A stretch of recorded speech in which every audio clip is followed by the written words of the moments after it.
Hello, welcome to University of Fashion Drafting. My name is Umo. So today's tutorial is going to be on this multi-layered cone sleeve, and it was inspired by this style that I saw on Instagram.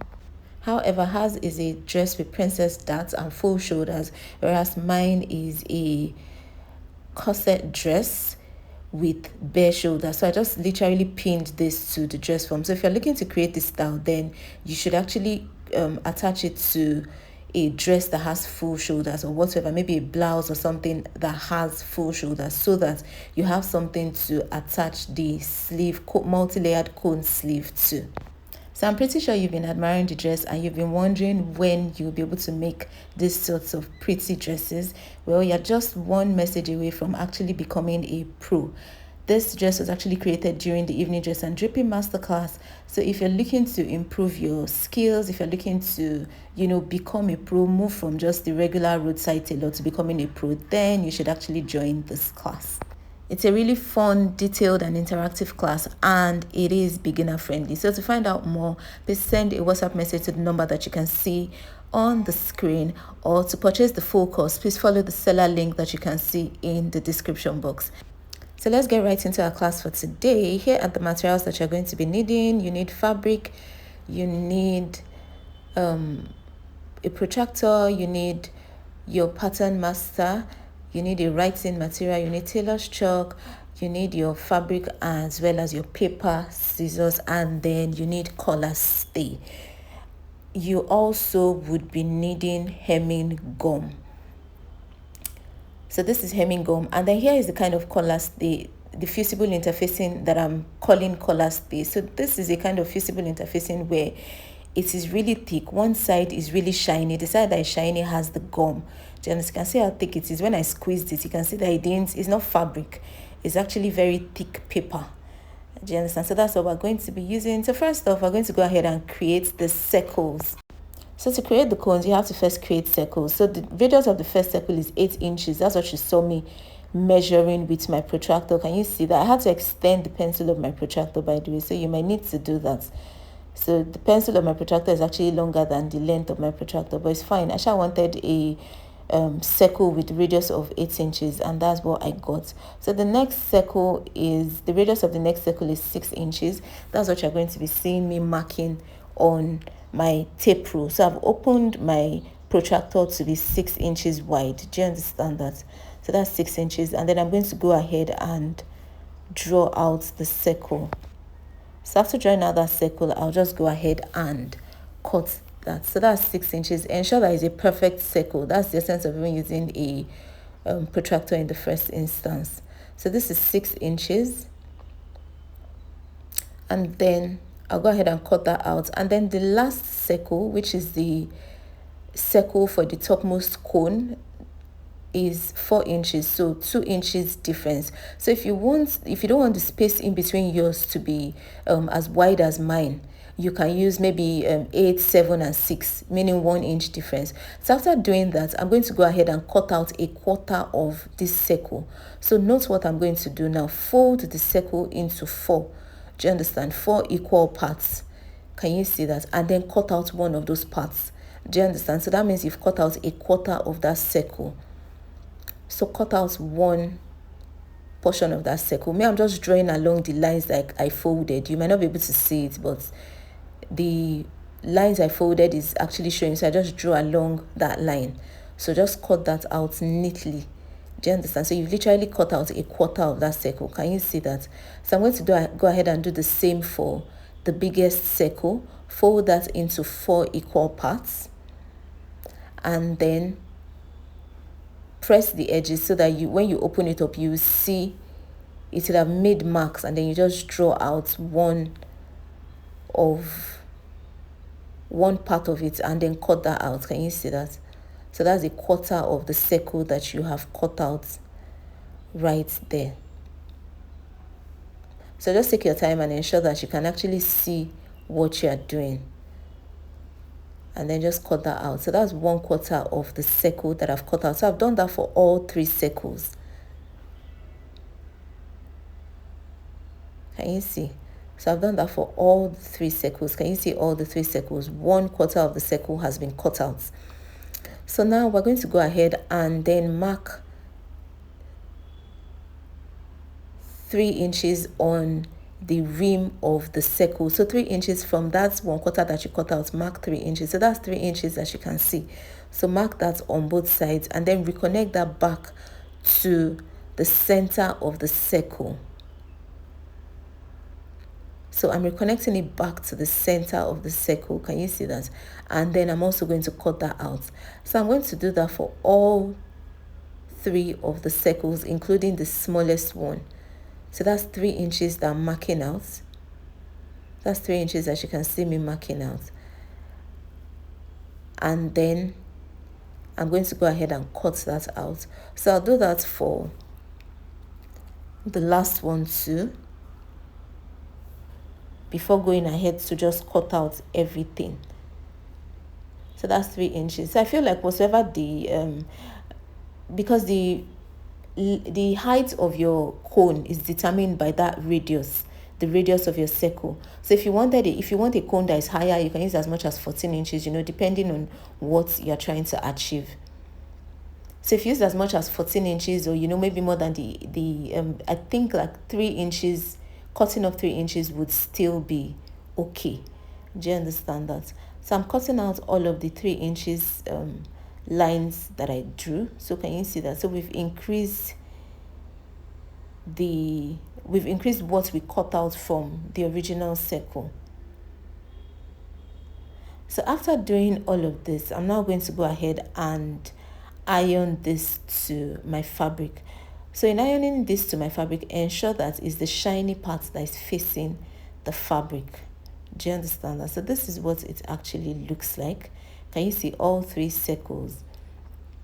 So that's the shiny part, and I'm going to go ahead and place it on my fabric and iron. So you have to iron and ensure that it irons very, very well, like it really gums to the fabric, because that's the essence of that gum on it. So the shiny part is the part that has the gum, and then you use the heat to melt the gum and attach that to the fabric. Do you understand? So note that you're ironing to the wrong side of the fabric. Do you understand? So the shiny part of the fusible interfacing, that's the collar stage, should be facing the wrong side of the fabric. So I'm not going ahead to mark out my sewing allowance, which is 0.5 inches. And then I'm going to go ahead and cut that out. So I'll do that for all 3 circles, 0.5 inches around this shape that we've created. 0.5 inches all the way around, just for my sewing allowance. So if you feel like your sewing allowance can be more, or your default sewing allowance is maybe 1 inch, then you should use 1 inch. So these are my three shapes. And then I'm placing it on fabric again, and I'm going to go ahead and cut a second layer, which is going to be the lining. So to cut that lining, ensure that the right side of the first one that you cut is facing the right side of your lining fabric. And then you go ahead and pin that and cut it out. So this is what I have now. Can you see that? You can see that the right sides are facing each other. Can you see that? And then I have my 0.5 inches in my line. So I'm going to sew all the way around. Sew all the way around, and I'll leave just a tiny, maybe about 3 inches opening, so that I can use it to turn it. Do you understand? So sew all the way around, leave the 3 inches opening. So that 3 inches opening that you should leave should be in between. Do you understand? Not at the rim, in between. So this is the one that I've sewn both together, and I'm just going ahead to cut out the extra sewing allowance. So in cutting out the sewing allowance, that 3 inches portion that you left open, don't cut the sewing allowance around that side. If not, it will be difficult for you to sew it in, to hem it in. Do you understand? So flip it inside out completely. Do the same for all 3 of them, and then go ahead to iron it really, really neatly, like iron it and steam it very well. So this is that 3 inches opening. Now we're going to be using hemming gum to close it up. Okay, so you can also go ahead and top stitch it after using the hemming gum. So I've ironed it, and then I've done the first cone, created the first cone. Can you see my stitch just that tiny stitch. And so I'm going to do the second one and show you how this is. So just bring the two edges together. Can you see? Very, very simple. Bring the two edges together and then stitch inside. Just a short stitch, maybe about 1 inch long, and then it will hold it in place. So again, bring the two edges together and then just stitch that edge. That's all, really. So our cone has been created. You can see how clean and smooth it is. So go ahead and do the same for all 3 cones, and you can see that once you're done, you just place them over each other. So in placing them, ensure that the edges align. Do you understand that? So this is the third one. I'm just going to go ahead and do the same thing. Bring the two edges together, same thing, and then just stitch 1 inch stitch. Do you understand? That's really all, 1 inch stitch. And so these are all the 3 cones. I'm going to go ahead and then place them upon each other. So ensure that the edges align. Can you see those edges? Ensure that the edges align. And then after doing that, you have to go ahead and use your hand needle to sew them together, because there's just no way they're going to stay together if you don't stitch them in place. So I'm using my hand needle to stitch them. Ensure that your stitches don't show on the outside. So go ahead and place the third one. You can see that the edges align. So everything must be on the same line. And then just go ahead and use your needle and thread to stitch it up. So I finished stitching it up, and I'm just going ahead to tie my stitch, just to tie it in place. And then the next step is optional. The next step, which is whether you can decide whether or not to put the silver belt. So this is what I call silver belts, gold or silver belts, whatever it is. But this, you can decide whether or not to put this. So we're going to be using B6000 to gum this in place. You can also use your candle gum, that's your shooting gum, to gum this in place. So just put your B6000 or your shooting gun along a slim line. Just make a slim line, don't make the line fat. Do you understand? And then note that my belt, I divided my belt into 2, because you know it comes fat. So can you see that I divided it into 2? And then just gum it in place. Pretty easy. So you have to go ahead and do the same for all the 3 layers. Gum it in place and then cut out the excess. Just really easy. I feel like candle gum would last longer than B6000. So I think you should actually opt for that candle gum. So you go ahead and do the same for all 3 layers. And then that would be all. So we've come to the end of this tutorial. I hope that you found it helpful. If you found it helpful, please endeavor to give this video a like. And if at this point you're not subscribed to this channel, please endeavor to click on the subscribe button. So after doing all that, you now need to attach it to the dress. So in attaching it to the dress, just use needle and thread, pin it in place, and then use your needle and thread to tack it in place. Use hidden stitches to tack it in place. That's really all that you have to do. So this is what the final thing looks like. Remember that I said I just pinned mine to the dress form. This is what the final thing looks like. So if you're interested in any of our classes, for example, this mesh corset, this has been added to the advanced online corset masterclass.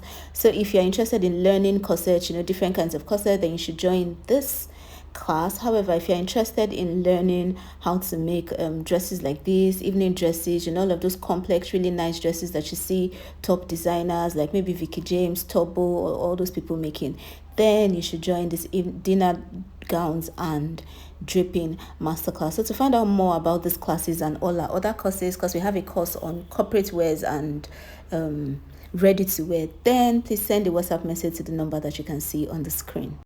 I hope you've learned a lot from this video. Have a great day ahead. Ciao.